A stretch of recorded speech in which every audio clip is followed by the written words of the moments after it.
আসসালামু আলাইকুম। কেমন আছেন সবাই? আশা করছি আল্লাহর অশেষ রহমতে সবাই ভালো আছেন।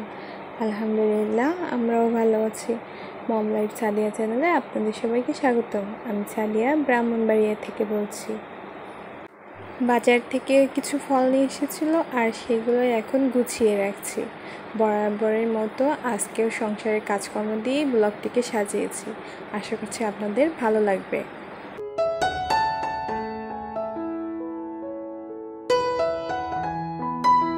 ফলগুলো গুছিয়ে রেখে ফিল্টারের উপর তুলে রাখলাম। আর এখন যাচ্ছি এই যে সিদ্ধ করতে দিয়েছিলাম কচুরমুখিগুলো, আর প্রেশার কুকারে 2টা সিটি দিয়েই নামিয়ে নিয়েছি। আর এখন এগুলো খোসা ছাড়িয়ে নিচ্ছি। আর এইভাবে কচুরমুখি রান্না করলে খেতে কিন্তু অসম্ভব মজার হয়ে থাকে।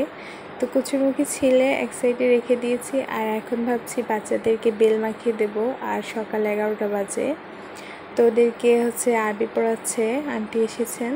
তো আমি এদিকে এই বেলটা পেকে গিয়েছে, তো মাখিয়ে দিচ্ছি। বাজার থেকে যেভাবে বেলটা মাখিয়ে দেয় ওটা ততটা খেতে মজা লাগে না, তো সেজন্য আমি এইভাবে বাচ্চাদেরকে মাখিয়ে দিই। ওরা এইটাই বেশি পছন্দ করে। আসলে মজা লাগে না বলতে, এটা আমি আমার পছন্দের কথা বলেছি, আমার ফ্যামিলির পছন্দের কথা, আমি অন্য কারোদের উদ্দেশ্য করে বলিনি। তো ওরা এইভাবেই খেতে পছন্দ করে, তো সেটাই আমি মাখাচ্ছি। আর ভাবলাম আপনাদের সঙ্গে শেয়ার করি। এই যে কাঁচামরিচ দিয়েছি, সামান্য একটু লবণ আর চিনি দিয়েছি। আর বেলটা তো এমনিই পাকা ছিল, তো এই যে ভালো করে মাখিয়ে নিচ্ছি। আর চিনির পরিমাণটা আমি একটু বেশি দিয়েছি, আর সামান্য লবণ আর কাঁচামরিচ দিয়ে। আর এখন একটু বিট লবণ দিচ্ছি টেস্ট বাড়ানোর জন্য। তো মাখানো হয়ে গিয়েছে, আর এখন মাখিয়ে ওদেরকে দিয়ে দিচ্ছি। আর এভাবে বেল মাখা খেতে কিন্তু বেশ মজার হয়ে থাকে। আর এখন যেহেতু গরম পড়ছে আর দুপুরের আগে এই টাইমে মাখা খাবার খেতে কিন্তু বেশি মজার হয়ে থাকে।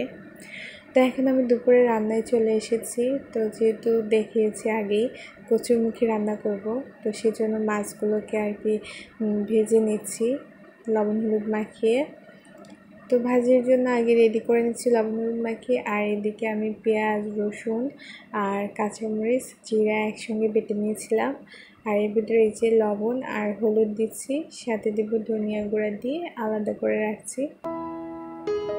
সব কিছু আর কি রেডি করে রাখছি। এখন তো রান্নায় চলে এসেছি। চুলার উপর কড়াই দিয়ে দিয়েছি আর তেল দিয়ে দিচ্ছি মাছ ভাজি করে নেওয়ার জন্য।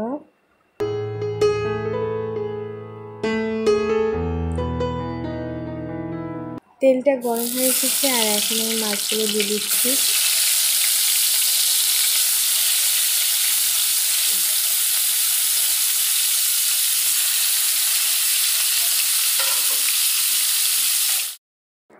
এক পাশ ভালোভাবে ভাজা হয়ে গেলে আমি মাছগুলোকে আবার উল্টে দিচ্ছি।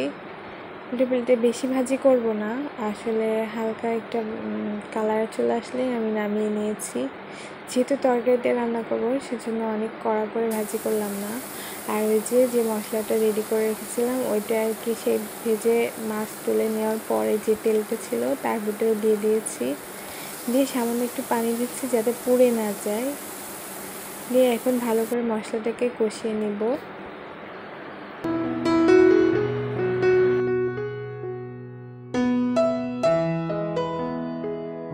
মশলাটা আমার ভালো করে কষানো হয়ে গেছে, আর এই যে তেল ভেসে উঠেছে।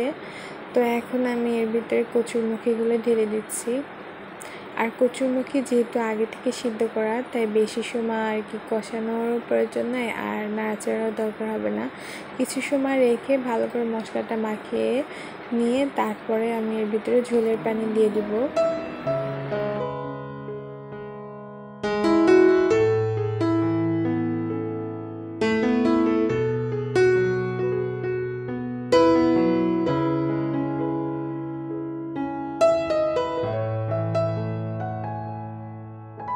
ঝোলের পানি দিয়ে দিয়েছি, আর এটা কিছু সময় জাল হয়ে যখন ফুটে উঠবে তখন এর ভিতরে আমি মাছ দিয়ে দিব।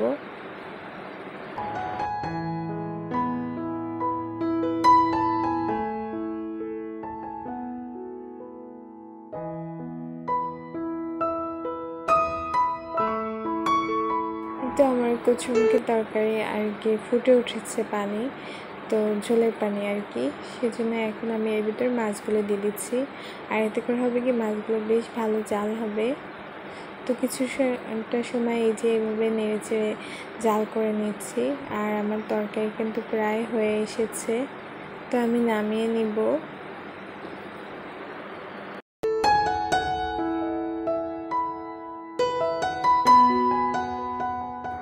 আমার তরকারি রান্না হয়ে গিয়েছে আর এখন আমি নামিয়ে নিয়েছি।